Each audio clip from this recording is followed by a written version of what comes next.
I'm Ms. Wagner. Welcome to our interview today. Hi, Annika. Nice to meet you. Yeah, would you like to introduce what department you teach in? Yeah, so I teach in two different departments. I teach in the psychology, it's actually the social studies department. I teach psychology 11 and 12. Mm-hmm. And I also teach French, mostly French 11 and 12. Cool. Yeah. Could you explain why taking psychology is beneficial to a student's high school life? Oh, my goodness. I mean, what can't I say? It's such an amazing course that I am transformed every time I get to teach it.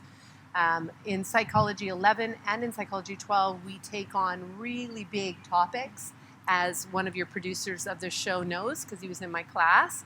And it transforms us in ways because it helps us to look at the why and how of human behavior. It helps us to understand ourselves and how we interact with other people. And essentially that's life, right? So just understanding how to navigate the world. And then when you look at being a teenager, right? How hard it is to navigate the world as a teenager. We need a lot of support in that area. And so psychology, my goal in my class is to always make sure that kids feel respected and safe and comfortable while they learn about themselves. Wow. Would you say psychology is a heavy course with lots of work to do at home? Yeah, well, it definitely is an academic course. So for those of you wondering about, university, several of the universities now consider it an academic, but several don't, like McGill does, for example, but I'm not sure if SFU does yet, for example. Mm-hmm. And so you would have to check with your counselor to see if the university you're interested in considers it an academic course. So first of all, that's always a concern that my students ask. Mm-hmm. The second part is it heavy in terms of workload, you mean, right? Yeah. Yeah. So for sure it is, but it's a different kind of work than you've ever done before. So the course is not, there's no tests and no exams in the class. Okay. Everything is reflective writing and reflective discussions. So it's really about critical thinking and creative thinking and pushing yourself to look at your life and your world and your learning in a way that you've never done before. Most of my students tell me they've never done that unless they've taken like social justice or any of the kind of heavier social studies and English classes. They tell me they do that in some of their English classes. But basically the whole course is critical thinking and reflection. You do a major research paper in each of Psych 11 and 12, and you also teach the class for a full hour, if not more, on something you're passionate about in grade 11 in clinical psych. And in Psych 12, they teach grade 8s at the school. Oh, cool. And again, they survey the grade 8s and they find out from the grade 8s, what is it that you wish you had better skills in when you're coming into the school? What do you need help with?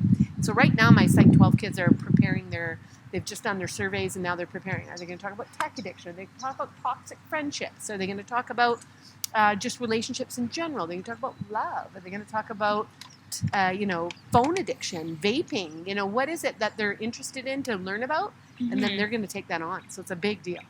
Yeah.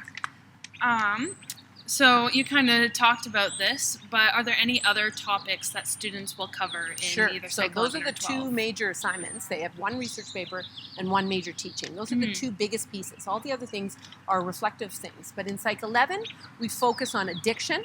So we start first by talking about tech addiction, and then we go to food addiction, and then we finish off by talking about substance use. So by the end of it, my students have a very clear picture about addiction, and mainly, most importantly, they're understanding that addiction is about trying to find an answer to your trauma, really. And addiction is not about people making bad decisions and willpower. It's rooted in shame and trauma, and compassion and connection are the keys to helping us solve it. So it's really important that people who are thinking about taking this course, it's not about, addiction is, you're bad if you're making bad decisions and using drugs. We don't talk like that in our class. It's all about compassion, always through a compassionate lens. So addiction and clinical psych. So clinical psych is anxiety, mental health, all the mental health. So we talk about bipolar disorder, or we might talk about schizophrenia. The kids get to choose what they're passionate about, and they get to teach those clinical psych pieces to the class. So addiction and positive psychology and health psychology are my focuses in Psych 11, and their focuses are teaching anything about clinical psych, and I help them do that research. In Psych 12, it's a different course. So in Psych 12, the course I told you they teach grade 8s in their main project. They do a research paper. Their research paper is anything they're passionate about in the field of psychology. And so, and it really prepares them for university. My students that come back regularly tell me that they've reused their papers they used in my class. Oh, wow. My students regularly tell me that Psych 11 and Psych 12 completely prepared them for first year psych, and even many of my kids have told me second year psych. So they are really, really well prepared for university psych if they take my course, and sometimes they're actually bored, they've told me. Huh. But in Psych 12, we focus on developmental psych, so how you grow right through to being an adult and learning about love and love relationships and social and racism and conformity. We talk about those kinds of things in social psych, and then we do personality psych. So you learn a little bit about your personality and nature and nurture and how that was formed, and so that's really exciting too, and we love it. We just have great conversations. Really interesting. Yeah. With mental health awareness becoming a more looked upon topic, can you elaborate a little bit more on what you go over in your class? Well, yeah, I mean, that's it. I mean, literally, I've said it all, right? Like, we do so much on mental health. Every single Wednesday, we have Wellness Wednesday. And in Psych 11, I tend to focus on more meditation and mindfulness and helping them with healthy coping strategies, talk about sleep, we talk about food, we talk about all sorts of things to help them, relationships, to help them navigate wellness and mental health. We talk about panic attacks. All of those often come from the kids themselves who've experienced it, because the class becomes such a safe place. Kids are sharing what medications they take. They're sharing the challenges they faced and the support they found and how it changed their lives. So it's really powerful. And also, of course, the Wellness Wednesdays in grade 12, I open up to the kids to tell me what they want to focus on. So we focus on perfectionism and shame and the challenges with procrastination, and we do that in Psych 11 as well. So lots of big issues, but they kind of guide what they want to learn, and then we talk about it. Do you have to take Psych 11 to take Psych 12? Great question. So typically the kids come and ask me when they're trying to decide.